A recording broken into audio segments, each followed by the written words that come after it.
All right, at 5:31, there's heartbreak in Alameda County after bombshell verdicts in the Ghost Ship warehouse fire trial.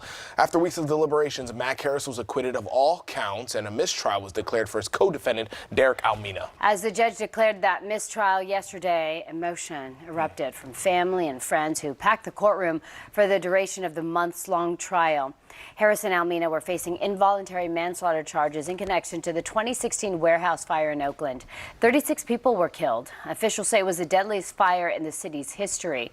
Among the victims was Michaela Gregory and her boyfriend Alex Vega.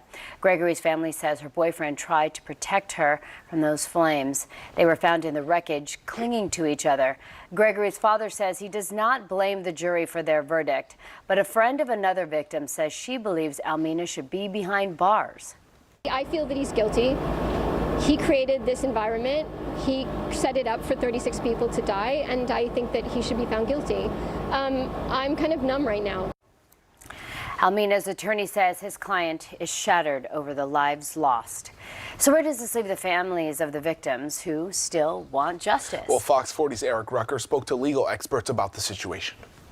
So he's morally responsible. Attorney Brian Getz admitting his client, Derick Almena, should feel bad about the death of 36 people in the Ghost Ship fire. However, but he never meant for this to happen. He was thunderstruck when it happened, and he's forever remorseful about the loss of life.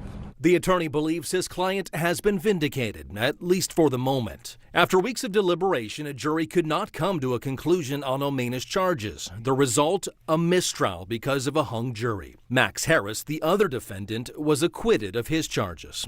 I was surprised by the outcome. Sacramento-based attorney Mark Reichel wasn't involved in the case, but believes the emotional testimony and images of the deadly fire must have weighed heavily on the jurors' minds. Ultimately, though, not all jurors were swayed towards a guilty verdict for either defendant.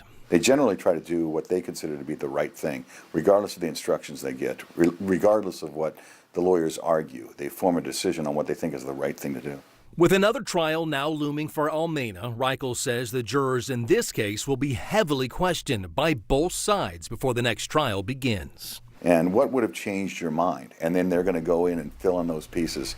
Eric Rucker, Fox 40 News. Experts also say there is nothing preventing Harris from meeting with Almena while he's in jail to discuss the upcoming trial. A date for that trial will be determined on October 24th.